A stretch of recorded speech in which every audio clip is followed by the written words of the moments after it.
সবাইকে একটু দ্রুত আসতে বলেন যারা মানে ডিসিশন মেকার আছে। আর আস্তে আস্তে আপনারা তো বুঝতেছেন এখানে পরিস্থিতিটা কি, অলরেডি পদক্ষেপ নেওয়া উচিত ছিল। এখানে সরকারি এবং বেসরকারি যে প্রতিষ্ঠানগুলো আছে তাদেরকে আপনারা কল করুন, যে বোর্ডগুলো আছে, স্পিড বোর্ড আছে বা যে ধরনের ব্যবস্থা নেওয়া যায়, ট্রলার, এগুলো সব। হ্যাঁ হ্যাঁ জি জি, আপনার শুধু সরকারি না, বেসরকারি প্রাইভেট প্রতিষ্ঠানগুলোকে আহ্বান করুন।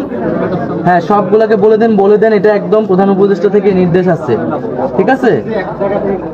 হ্যাঁ, আর কন্ট্রোল রুম কখন শুরু করতে পারবেন আপনারা? কন্ট্রোল রুম চালু করতে পারবেন কখন? 9টা হবে না, আমরা 6টা পর্যন্ত টান দিছি। হ্যাঁ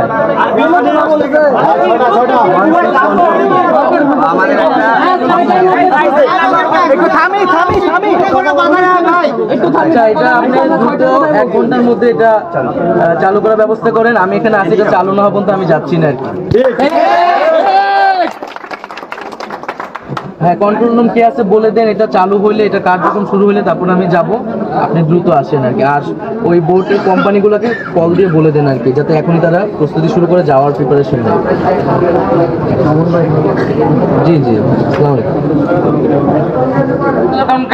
আমি ধন্যবাদ জানাচ্ছি যে তারা আছে এবং সকলের প্রতি আহ্বান থাকবে যে আপনারা ঐক্যবদ্ধভাবে প্রতিটা বিশ্ববিদ্যালয় বা যেভাবে ত্রাণ উত্তোলন করছেন সেটা ইউনাইটেডলি করেন এবং সরকারের জায়গা থেকে প্রধানমন্ত্রীর দপ্তরে যে ত্রাণ তহবিল আছে সেখানে সব টাকা সকালের মধ্যে সেখানে কার্যক্রম শুরু হয়ে যাবে। সকল প্রতিষ্ঠানকে বলে দেন যে যাতে, এবং আমি সকল প্রতিষ্ঠানকে আহ্বান জানাচ্ছি আপনারা দ্রুত সময়ের মধ্যে অফিসিয়াল কাজ শুরু করুন এবং যার যার জায়গা থেকে সকল দিক নির্দেশনা চলে যাক। আমাদের এখানে যাতে আর কোনো নির্দেশনা আমাদের জায়গা থেকে না দেওয়া লাগে, যাতে ছাত্রদের আর কোনো প্রতিষ্ঠান এভাবে ঘেরাও করে দাবি আদায় করা না লাগে। এবং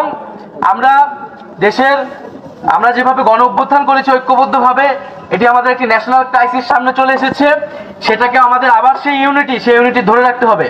সেই জায়গা থেকে সকল সামাজিক রাজনৈতিক শক্তিকে আমরা আহ্বান জানাচ্ছি, আমরা ব্যবসায়ীদের আহ্বান জানাচ্ছি যে আমরা সকলে একসাথে সেইখানে যাতে যার যার জায়গা থেকে সর্বোচ্চ সক্ষমতা দিয়ে আমরা কাজ করব এবং আমরা বাংলাদেশকে রক্ষা করব।